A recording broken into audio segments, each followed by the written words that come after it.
China ने जो है अपोज कर दिया है India plan to hold G20 meeting in occupied Jammu Kashmir. उन्होंने कहा कि जी हम इसको नहीं मानते। क्यों नहीं मानते? उन्होंने कहा इसलिए नहीं मानते बिकॉज चाइना जो है वो उसका जो स्टांस है वो कहते हैं क्लियर कट है, it's a legacy issue between India and Pakistan और वो प्रॉपरली रिजॉल्व होना चाहिए।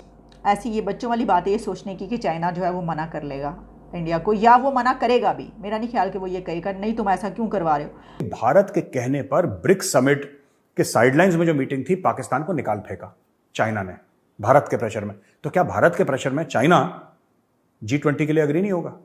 आज अगर वो $77 बिलियन का जितना हमारा टोटल मुल्क का बजट है उतने का वो वेपन खरीद सकता है या उनका डिफेंस बजट वो अलाउ करता है, उसके पास मैं फिर वही बात बार बार दोहराता हूं कि उनके पास एक जिसे कहते हैं कि एक हैंडसम अमाउंट मौजूद है अपने डिफेंस के ऊपर लगाने के लिए।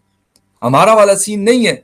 हमारे यहाँ तो कहा जाता है कि जी इतने पैसे हमें दे दो। आई थिंक मैं सुन रहा था कि सुप्रीम कोर्ट ने इंडिया में नूपुर शर्मा से शायद कहा है कि वो सॉरी करें इस वाकये के बाद या माफी मांगे या जो भी। ये आपका किस किस्म का इस्लाम है? किस किस्म के आप मुसलमान हैं? आप कैसे मुसलमान हैं ये कि आप किसी बंदे को जान से मारने जा रहे हैं? तो यहाँ तो अजीब अजीब किस्म के लोग मौजूद ही हैं और आपके यहाँ तो अपने यहाँ पाकिस्तान में आप जानते हैं और या मकबूल जान और कैसे कैसे लोग हैं जो ख्वाब देखते हैं। भारत ने गेम कर दिया पाकिस्तान के साथ बहुत बड़ा। चाइना ने ब्रिक्स समिट की मीटिंग बुलाई थी, जो ब्रिक्स समिट है ना, तो इसके बारे में हम पहले भी डिस्कस कर चुके हैं। लेकिन अब जैसे प्याज होता है ना, प्याज के छिलके निकलते रहते हैं फिर अंदर छोटा छोटा होता रहता है। अब इसके छिलके उतर रहे हैं। हुआ क्या?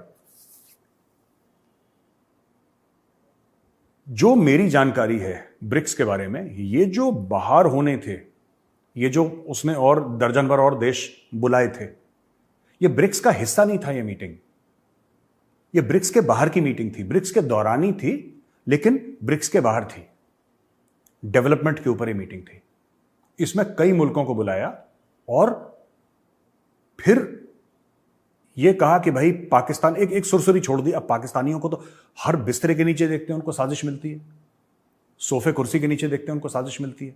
हर जगह साजिश हमारे खिलाफ साजिश हो रही है। पूरा पाकिस्तान इसी में 24-25 करोड़ का जो आवाम है 24 घंटे साजिश ढूंढता रहता है अपने खिलाफ। खैर, चाइनीज बहुत चालू है। चाइनीज ने बोला कि कहीं से खबर छोड़ दी पाकिस्तानी अखबार में, तो जियो न्यूज में, डॉन में ये सब छप गया।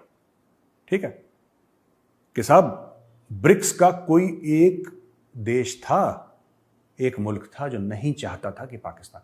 अब चाइनीज को पता था कि जब हम बोलेंगे एक मुल्क तो पाकिस्तानी बिल्कुल बौरा जाएंगे एकदम। उनको यही समझ में आएगा कि साहब ये इंडिया ही होगा, ये इंडिया ही है जिसने हमारे खिलाफ साजिश करी है, क्योंकि साजिश तो वो चूरन तो बिकता पाकिस्तान में। अब हुआ ये कि ये जो मीटिंग थी, जो दर्जन भर और मुल्क बुलाए थे ब्रिक्स के अलावा, इनका ब्रिक्स से कोई लेना देना था नहीं, जहां तक मेरी जानकारी है। They were at the sidelines of the BRICS summit. और ये चाइना के ऊपर था जिसको बुलाओ जिसको ना बुलाओ। देखिए, अगर हम कहते हैं कि ब्रिक्स में एज एन ऑब्जर्वर, ब्रिक्स में कौन कौन से देश हैं साहब? ब्राजील है, रशिया है, इंडिया है, चाइना है, साउथ अफ्रीका है। ये 5 मुल्क मिला के इमर्जिंग इकोनॉमीज हैं। ठीक है, इमर्जिंग इकोनॉमीज। अब पाकिस्तानी मीडिया में आर्टिकल छपने लगे कि साहब पाकिस्तान जैसा मुल्क, अजीम मुल्क, शानदार मुल्क जिसकी दुनिया भर में इज्जत है, उसको नहीं बुलाया। इंडिया ने साजिश कर दी और छोटे छोटे मुल्क जिनकी कोई अहमियत नहीं है उनको बुला लिया। इसको जोड़िए G20 से। अभी इंडोनेशिया कर रहा है। अभी इंडोनेशिया के पास चेयरमैनशिप है G20 की। अगले साल भारत के पास आएगी और भारत ने ऐलान कर दिया कि हम कश्मीर में करेंगे ये। तो बड़े परेशान हो गए सब, बड़े परेशान हो गए पाकिस्तानी। ऐसा कैसे हो सकता? उनको एक मुद्दा चाहिए हल्ला करने के लिए। पाकिस्तानियों को तो हल्ला करने लगे। उनको यह नहीं पता लगा कि जो आउटस्कर्ट्स ऑफ ब्रिक्स है वहां से इनको निकाल दिया। और चाइना ने क्यों निकाला? चाइना ने एक सुरसुरी छोड़ दी कि इंडिया के कहने पे। इंडिया कहा नहीं उन्होंने, चाइनीज ने। एक कोई मुल्क था जिसने ऑब्जेक्ट करा। जबकि जहां तक मेरी नॉलेज है, ये जो आउटस्कर्ट्स ऑफ द ब्रिक्स में हुआ है वहां पे ब्रिक्स का डायरेक्टली ब्रिक्स के मुल्कों का कोई लेना देना नहीं था, चाइना अपनी मर्जी से कर सकता था, जहां तक मैंने इन्वेस्टिगेट करा है। हो सकता है maybe I am wrong, but जहां तक मैंने इन्वेस्टिगेट करा है दोस्तों, ये आराम से चीन कर सकता था। चीन ने नहीं बुलाया। मुझे लगता है China was passing a message to Pakistan कि तुम लोग नालायक हो, हमसे पैसे लेते हो, पैसे वापस नहीं करते, चाइना पाकिस्तान इकोनॉमिक कॉरिडोर तुम लोगों ने बंद कर रखा है, और हमारी जो चीनी वहां पे जाते हैं उनको भी तुम लोग मरवाते हो, उनकी सुरक्षा नहीं दे पाते, तुम लोग किसी काम के नहीं हो, नालायक नाकारा, जाओ, हम तुमसे बात नहीं करते। बेसिकली कट्टी शट्टी हो गई उनकी। ठीक है, ये जो बात हुई है ये पाकिस्तान को हजम नहीं हो रही है। पाकिस्तान चाइना को तो बोल नहीं सकता, भाई वहां से पैसे मिलते हैं, वो तो माई बाप है पाकिस्तान का, माई बाप को तो आप कुछ बोल नहीं सकते। तो आपको फिर भारत ढूंढना है, आपको एक बहाना ढूंढना है। अच्छा, गेम क्या हुआ? जैसा मैं बता रहा था, G20 भारत ने बोला हम कश्मीर में करेंगे। पाकिस्तान बहुत, जिसको अंग्रेजी में कहता है ना, frothing at the mouth and whipping itself into a frenzy कि नहीं साहब ये कैसे हो सकता है, ये फलाना, ये तो गलत चीज है, और भारत को ये बिल्कुल नहीं करना चाहिए, ये गलत चीज है। बोलो तुर्की, बोलो चीन, बोली सऊदी अरेबिया, बोलो इंडोनेशिया, बोलो नहीं बिल्कुल ऐसा नहीं चलेगा, आवाज उठाओ अपनी आवाज। किसी ने आवाज नहीं उठाई। चाइना ने हल्के से बोला कि यार ये गलत है और ये है वो है वो है। अच्छा चलिए, मैं कह रहा हूं G20 मुल्कों ने बोला, 5-10 मुल्क आ गए कि नहीं साहब ये हमें मंजूर नहीं है और हम इसको कश्मीर में नहीं करेंगे। इससे होगा क्या? देखिए, पहले तो बात है कि भारत की डिप्लोमेसी इतनी कमजोर नहीं है।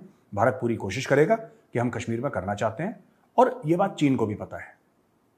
अगर पाकिस्तान ये मानता है, जबकि मुझे नहीं लगता ऐसा है, लेकिन अगर पाकिस्तान मानता है कि भारत के कहने पर, भारत के, यही पाकिस्तान कह रहा है ना, पाकिस्तानी अखबार तो यही कह रहे हैं कि भारत के कहने पर ब्रिक्स समिट के साइडलाइंस में जो मीटिंग थी, पाकिस्तान को निकाल फेंका चाइना ने भारत के प्रेशर में। तो क्या भारत के प्रेशर में चाइना G20 के लिए अग्री नहीं होगा कि कश्मीर में हो जाए? जब पाकिस्तान को निकाल सकता है भारत के कहने पे, तो G20 के लिए भी हाँ कह सकता है। और मैं ये कह रहा हूं कि देखिए, भारत पाकिस्तान जैसा थोड़ा ना है कि अगर समिट होगा तो सिर्फ 3 ही वो हैं शहर, इस्लामाबाद में हो जाएगा, लाहौर में हो जाएगा, कराची में हो जाएगा, चौथा शहर है ही नहीं पाकिस्तान के पास। ये हैदराबाद, ये तो छोटे छोटे हैं कस्बे जैसे। देयर इज नथिंग देयर, कोई ऐसा शानदार इंफ्रास्ट्रक्चर भी नहीं है। शानदार इंफ्रास्ट्रक्चर लाहौर में भी नहीं है बाय द वे, इस्लामाबाद में है थोड़ा बहुत, कराची में थोड़ा बहुत है। पॉपुलेशन बहुत ज़्यादा है, शहर बहुत बड़े हैं, लेकिन इंफ्रास्ट्रक्चर के नाम पे, वर्ल्ड क्लास इंफ्रास्ट्रक्चर के नाम पे कम है वहाँ पे पाकिस्तान में। मैं बात कर रहा हूँ होटल्स की, एंटरटेनमेंट स्पेसेस की, जो जनरली देखी जाती है चीज़ें। वो जो 2-3 मोटरवे शोटरवे बना दिए और चाइनीज़ ने अपने पैसे बनाए और पाकिस्तानियों के बस का खुद था नहीं।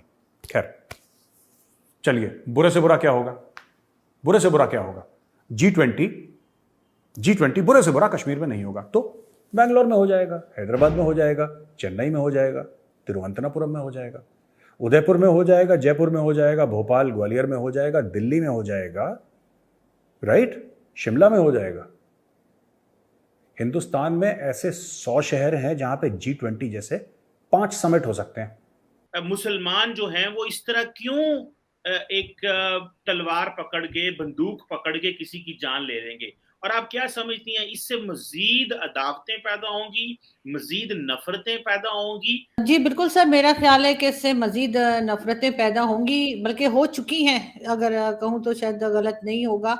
ये बहुत एक गलत चीज़ है जो कि मेरे ख्याल है पाकिस्तान से ही शुरू हुई है, और हमारे यहाँ ही जो मजहबी जमातें या मदरसे और इस किस्म के जो हमने हमेशा से बढ़ावा दिया, इस चीज़ को क्योंकि रोका नहीं गया और हर जगह ये बताया गया कि जी ये तो बड़ी कोई अच्छी बात है, और इस तरह से अगर कोई जरा सा भी अगर कोई ब्लास्फेमी करता है तो उसके लिए होना तो ये चाहिए कि कोर्ट्स हैं और अदालतें हैं और वो सजा दें, और जो भी वो सजा दें वही सही हो। लेकिन लोग जो है यहाँ पर उन्होंने ये तरीका बना लिया है कि वो लोगों की जानें ले लेंगे। उसमें इस वजह से जो है सबसे पहले तो जिन्होंने भी ये कानून बनाया था ब्लास्फेमी का, मैं तो उनको ही इल्जाम दूंगी। और उसके बाद जो यहाँ पर जिस तरीके से ब्रेन वॉश किया जाता है, और जिस तरह मतलब एक उधर आपने कहा उन लोगों को कि वो बड़े बहादुर लग रहे थे, ये कौन सी बहादुरी है कि एक मासूम सा आदमी जो निहत्था है उसको जाके यूं मार दें, और वो भी किस बात के ऊपर जी, सोशल मीडिया पोस्ट के ऊपर।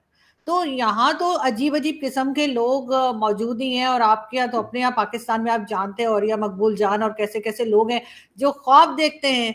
तो ये माइंडसेट हमने बना दिया है, हमने अपने आप को खुद ऐसा कर दिया है कि सब लोग हमसे डरें, सब लोग जो है वो नापसंदीदा नजरों से देखें, और उसके बाद उठ के कह देते हैं ये हम में से नहीं है। क्या मतलब ये हम में से नहीं है? फिर क्या कहना चाह रहे हैं, ये कौन है? जो अल्लाह अकबर का नारा लगाकर गर्दनें काट रहे हैं लोगों की, वीडियो बना रहे हैं और बता रहे हैं कि जी अब अगले किसकी बारी है और हम यही करते रहेंगे। और मतलब ये कौन सा इस्लाम फैला रहे हैं, ये कौन सा जो कहते हैं कि जी अमन का मजहब है, तो ये कौन सी पैगाम लोगों को दे रहे हैं कि कौन सा अमन हम बता रहे हैं। तो ये चीजें जो है ये इन 3 मुल्कों में खास तौर से हैं और सबसे ज्यादा पाकिस्तान में है। और अभी जो हिंदुस्तान में हुआ मुझे उससे बहुत अफसोस भी है और बहुत हैरत भी है, क्योंकि वहां पर मेरा नहीं ख्याल था कि इस लेवल तक कोई चला जाएगा। आई थिंक मैं सुन रहा था कि सुप्रीम कोर्ट ने इंडिया में नूपुर शर्मा से शायद कहा है कि वो सॉरी करें इस वाकये के बाद, या माफी मांगे, या जो भी। अब नुपुर शर्मा वाला जो कुछ हुआ उसमें वो पहले भी एक बार माफी मांग चुकी हैं और वो सोशल मीडिया पे लगा भी चुकी हैं। उस वाकये के कुछ दिन के बाद ही सोशल मीडिया पर उन्होंने लिख दिया था।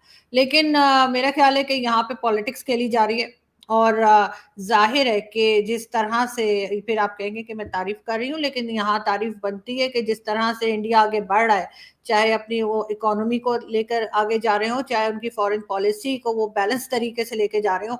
ये बात तो पाकिस्तान के लीडर्स ने भी बहुत बार मानी है कि ये 2 चीजें जो है सबसे इंपॉर्टेंट होती हैं, और एजुकेशन में तो खैर है ही वो लोग आगे। तो जाहिर है वो बहुत से लोगों को पसंद नहीं आ रही होगी ये बात, तो जब तक अंदर कोई गड़बड़ नहीं मचाएंगे तो वो फिर आराम से तो नहीं बैठ सकेंगे। तो यहाँ पर इंडिया की लीडरशिप को ये भी देखना चाहिए कि जब वो इस तरह से आगे बढ़ रहे हैं और बल्कि गल्फ कंट्रीज में जा रहे हैं, अभी यूएई गए हैं नरेंद्र मोदी जी जो इनके प्राइम मिनिस्टर हैं, तो जिस तरह से उनको वेलकम दिया गया है तो सभी ने देखा है।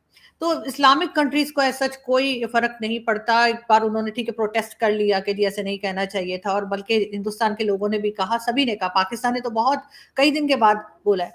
तो ये सब चीज जो है इसको एक तरह से सॉर्ट आउट हो जाना चाहिए था, इस बात को खत्म हो जाना चाहिए था। लेकिन कोई ना कोई ऐसे जरूर फैक्टर्स हैं, कोई ना कोई ऐसे जरूर लोग हैं जो नहीं चाहते कि इंडिया जो है वो आगे प्रोग्रेस करे, और जिस तरह से उनकी फॉरेन पॉलिसी और इकोनॉमी स्पेशली ये 2 चीजों को लेके आगे चल रहे हैं, तो उधर से रोकने के लिए जाहिर है उसमें उनकी अपनी अपोजिशन भी शामिल हो सकती है, कोई भी हो सकता है। बहुत से लोग, किसी को तरक्की अच्छी नहीं लगती, तो इसलिए अंदर जब तक गड़बड़ करेंगे, अगर कहीं और नहीं कर पा रहे, तो जाहिर है कि टेंशन डाइवर्ट होगी, और इसके अलावा गवर्नमेंट जो है वो थोड़ी सी परेशान भी हो जाएगी कि भाई हम ये अंदर के मसलों को देखें या हम बाहर की दुनिया को हैंडल करें।